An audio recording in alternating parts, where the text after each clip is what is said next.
Pfizer stock continues to drop week after week, down 48%. They did release their forward guidance for 2024. We see Morningstar explaining that they have cut their valuation on Pfizer due to lower than expected 2024 guidance and weak COVID-19 sales outlook. We also have Zacks, the Wall Street analyst, saying that the stock sinks even further due to their 2024 view, as they are expecting their COVID sales now to significantly fall from what they were expected.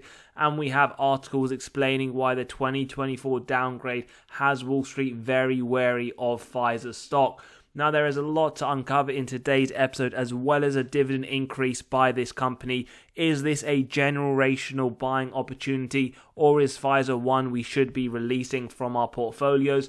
We'll also run, based on their latest guidance, into our valuation model, getting to our intrinsic value, finding our acceptable buy price, as well as understanding, based on our investor margin of safety, if Pfizer stock is a buy or sell.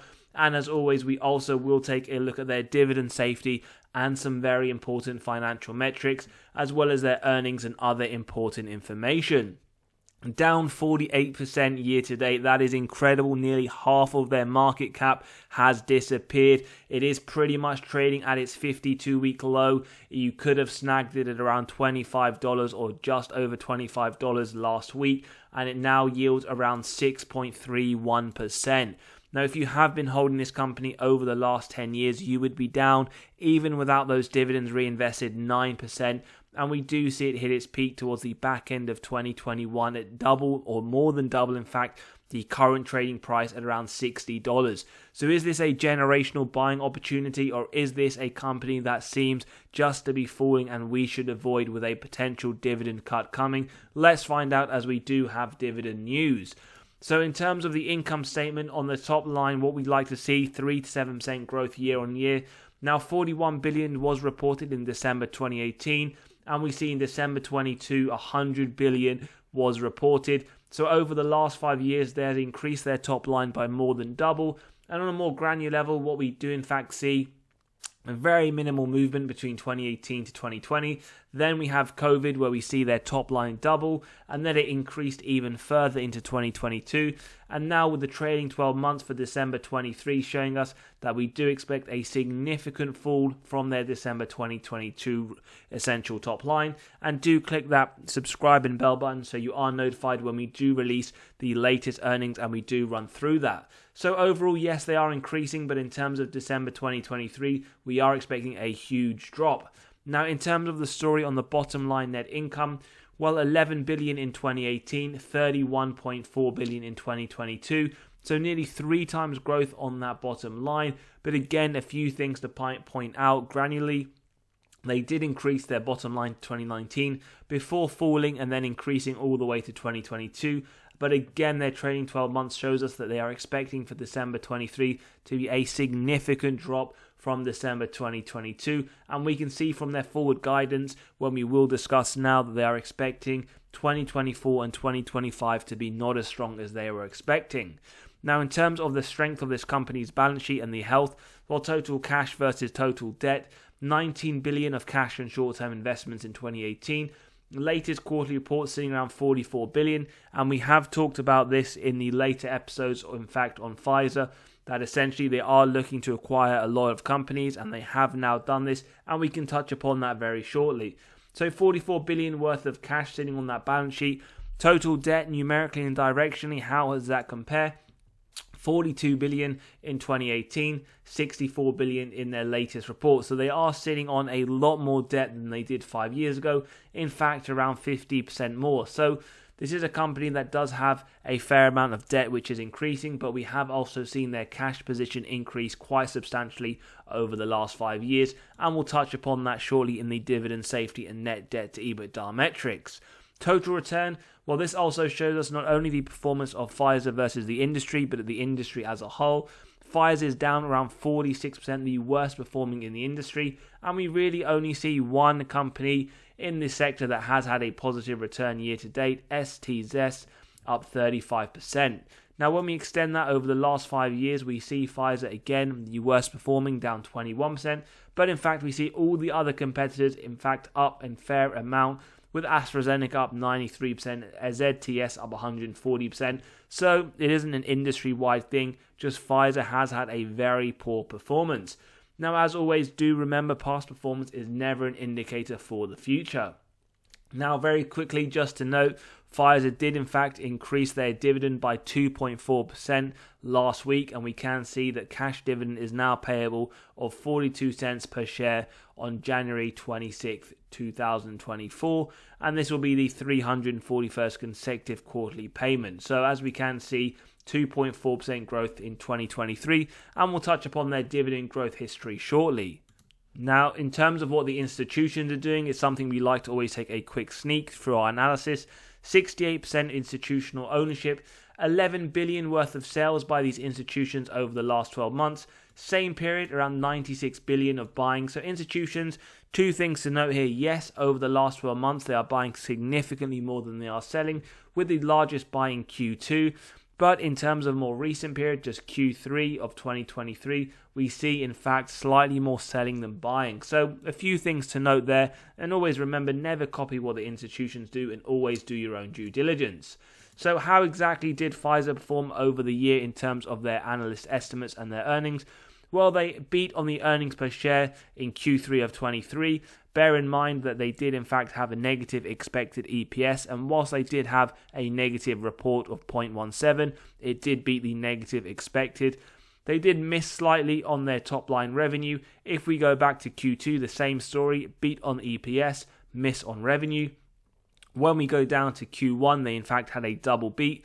And in terms of the fourth quarter, when we go back, again, they beat on the earnings per share and missed on the revenue. So mixed results, but something I want to draw your attention to is I always like to look at the comparative yearly data. So Q3 23 versus Q3 22, we see that they have lower sales of around 42%, bottom line lower of 128%, earnings per share, net profit margin, as well as operating margin significantly lower. So this is a company that we can see is struggling to keep up with the sales and the targets they had set themselves after that phenomenal COVID year for this company in terms of their top line and bottom line. Now, very quickly, let's take a look at what Morningstar are saying. So they've cut their valuation based on the lower than expected 2024 guidance due to weak COVID-19 sales outlook. And when we take a quick look, they still do believe it is undervalued, and we're going to touch upon this when we run it through our valuation model. They say their fair value has gone to $42 from $47. So this is a very recent article, so they do still believe it to be significantly undervalued. 5-star Morningstar rating.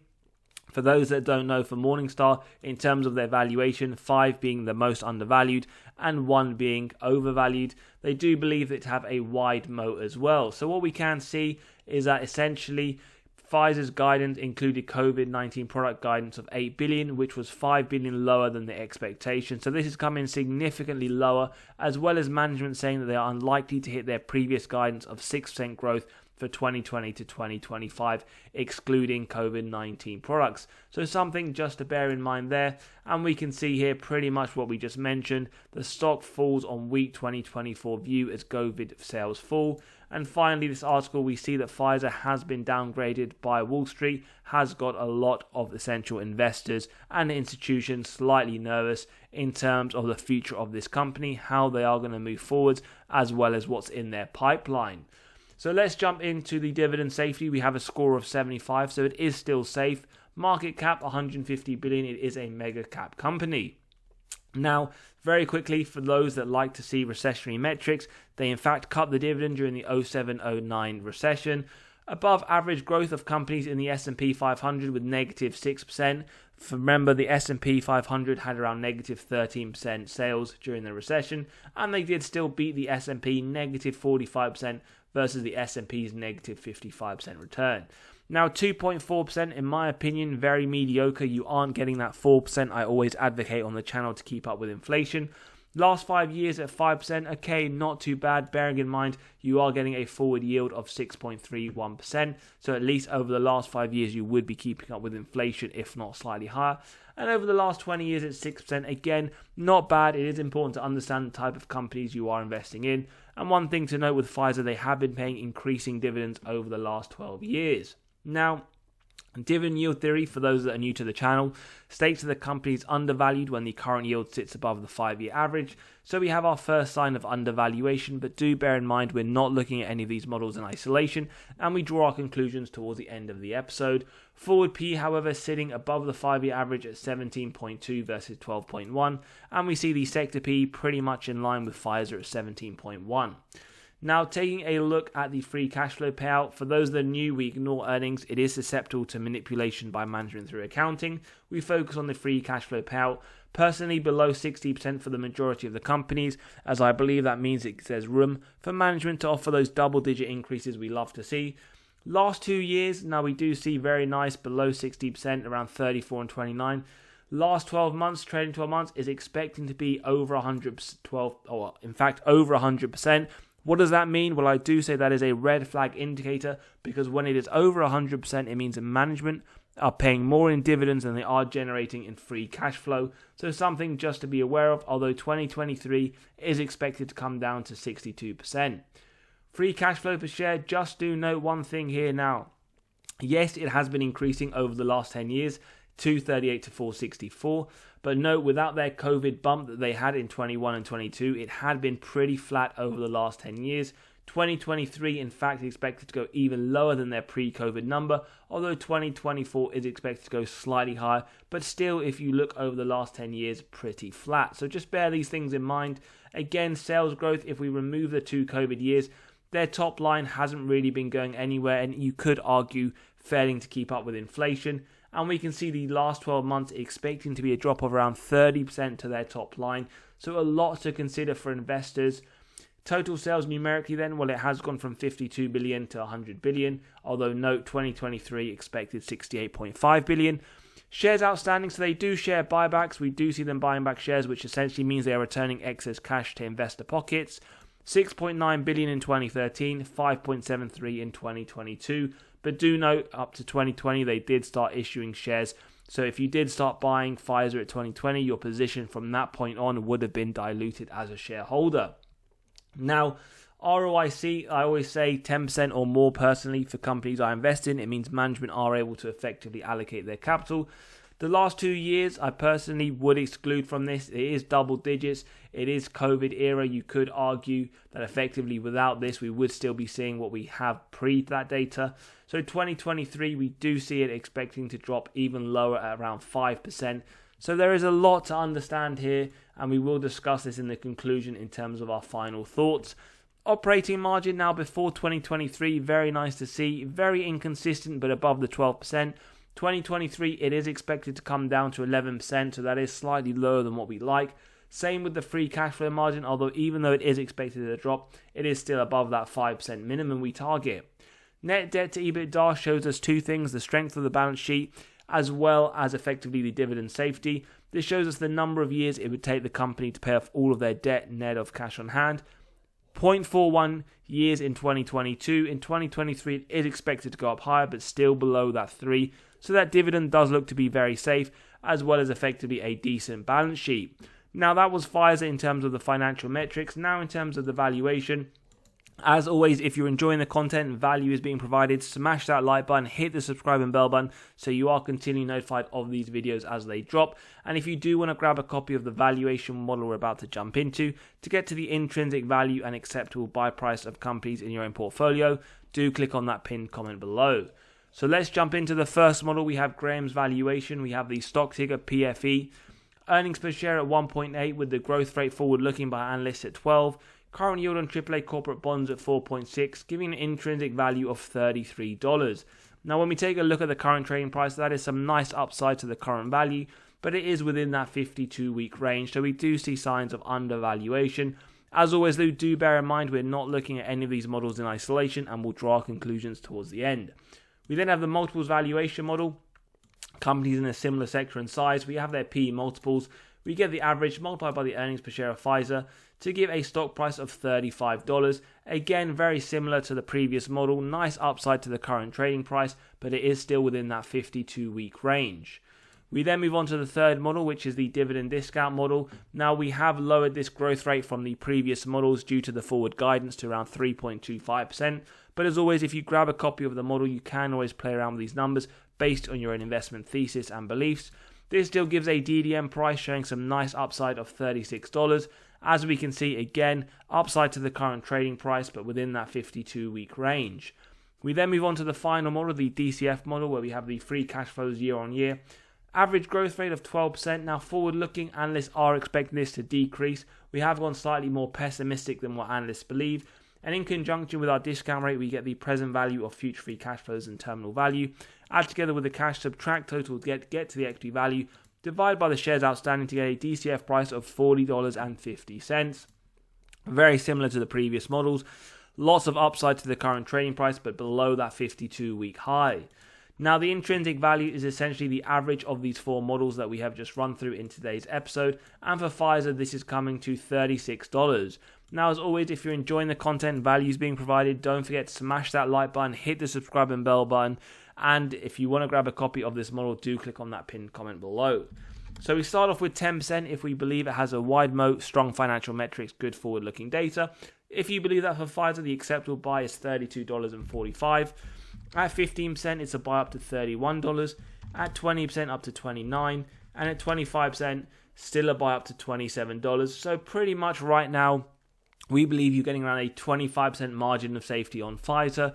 In terms of Wall Street and what their forecast, they do believe that there is around a $36.50 target over the next 12 months. So pretty much in line with our intrinsic value. So they do see some upside and they do believe it is a buy. As we saw for Morningstar, for example, they do see, in fact, a target price of over $40.